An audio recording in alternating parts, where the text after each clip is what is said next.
So this is Lisa Densmore, and I'm skiing with Jack Ballard out on the golf course in Red Lodge, Montana. We're out for a little Nordic ski, and we're also in search of aspen trees, quaking aspens. So Jack, why are quaking aspens interesting trees? Quaking aspens are very interesting to me because they provide winter food for a very wide range of animals in this part of the country.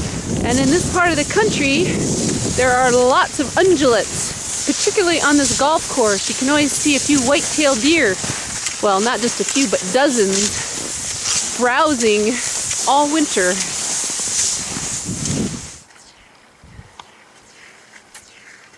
So I just found a very little grove of aspens, 3 trees.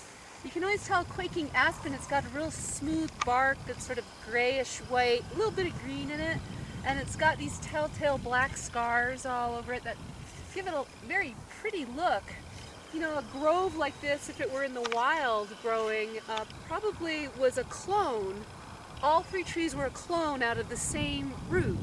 In fact, that's the way that Quaking Aspens most readily propagate, is by cloning. This dust that's on my hand from the trunk of this aspen tree is actually a natural sunscreen that these trees produce on the bark to protect them from sunburn. In survivalist circles of people, you can actually use this, it's claimed, as sunscreen on your face, though I'm guessing it might look a little bit smudgy if you put too much on. Let's see. Rub it right on that cheek.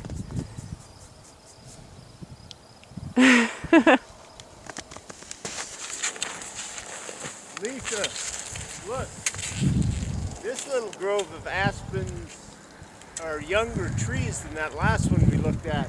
Actually, these are much better for browse than that previous bunch, because as aspen trees grow, the branches get farther and farther up the tree, so it's very important for there to be young aspens where there's twigs and branches at a low enough level that deer and elk can actually reach them to eat. This twig has already been browsed on. If you look closely, you can see where the animals have nipped on the ends of these twigs. Actually, these very small twigs on aspen trees are where animals find the most nutrition. They're also the easiest for them to bite off and chew, and easiest on their digestive system. Scientists have linked the sudden aspen decline among the aspen trees, the quaking aspens in the west, not to a bug per se. It might actually be due to overbrowsing. You know, if you look at this tree, you can see its buds. It looks like it's all ready to go for the spring, but it's got a few more months of this cold weather before we're going to see its leaves. In fact, it's the leaves of a quaking aspen that give it its name. When the wind blows, even just the lightest breeze, the leaves all quake, they move, they rustle in the breeze. You mentioned overbrowsing as one of the problems that aspens have in the west with the sudden aspen decline, but another real problem is the lack of fire. Actually, forest fires are a very good thing for aspen trees. What happens during a fire is bigger, older aspen trees burn, they fall over, and then from the roots of the aspens, thousands and thousands of little shoots come up, which provides the next generation of aspen trees and also provides a lot of browse for deer and elk. And so fire becomes a very important component in the overall cycle of keeping aspen trees healthy.